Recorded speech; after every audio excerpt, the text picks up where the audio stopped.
Hey everybody, welcome back to Cool Bike Projects. Great to see you again. Hey, I've got a cool bike build for you today.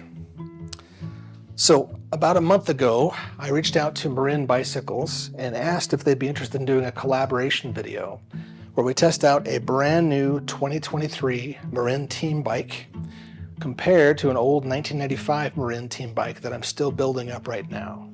And they said, yeah, let's do it. So they're loaning me a bike for a couple of months, and I'll be doing some riding down here in Moab over spring break with my kids. So we're going to test a brand new one out. And then as I finish building up the old one, we'll do kind of a side-by-side comparison, talking about the geometry, wheel distance, and overall riding changes that have happened in 20 plus years of technology. This will be an awesome build, and I hope you'll stick around to see some of the footage from Moab. Thanks, everybody.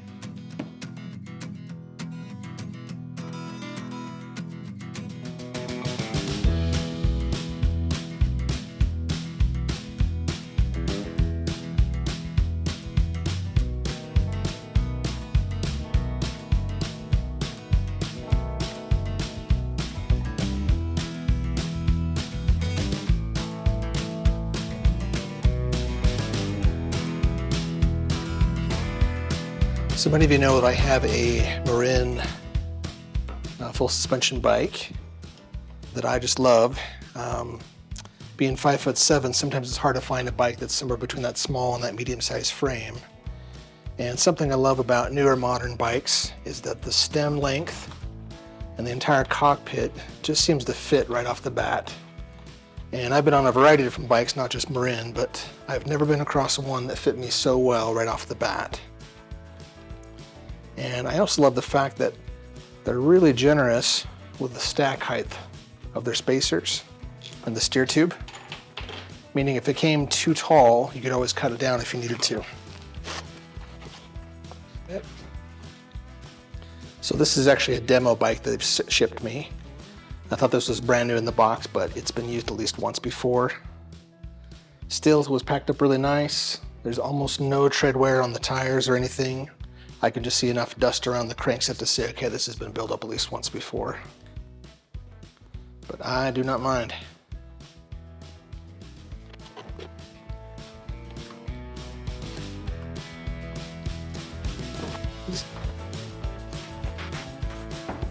Cool.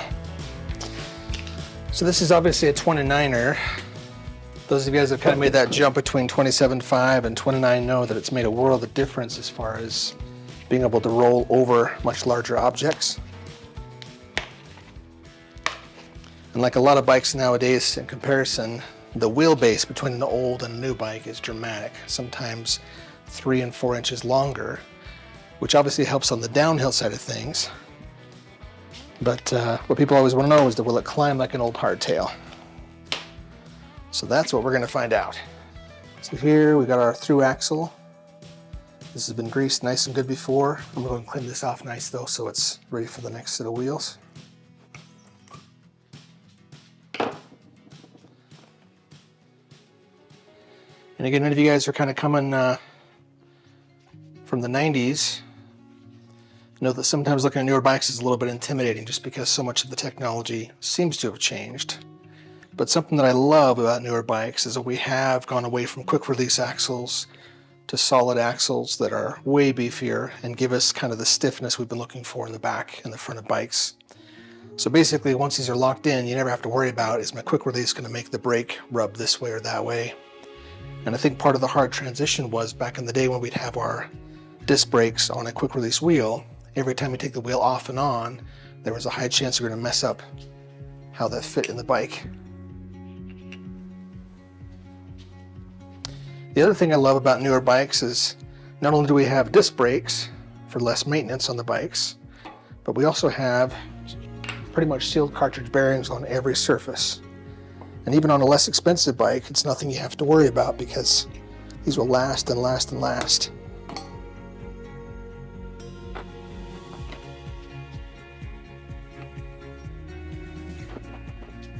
Okay, so I'm going to put some of our rock and roll lube on this axle.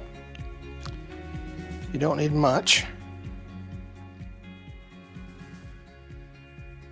but it definitely helps keeping things smooth.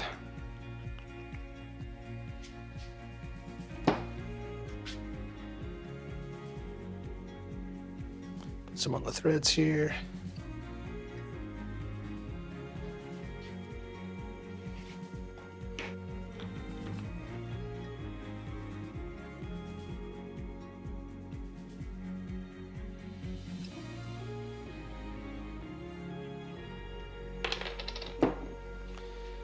Again, these look like brand new Marin platform pedals.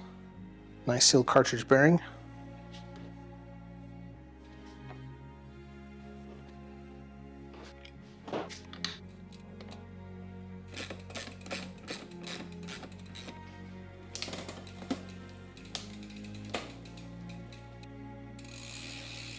Okay, not too shabby.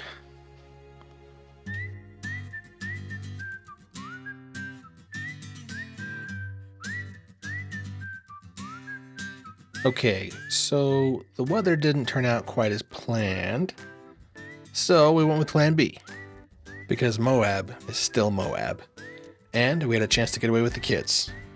So here's a quick collage of our awesome adventure to Moab, followed up with some local mountain biking.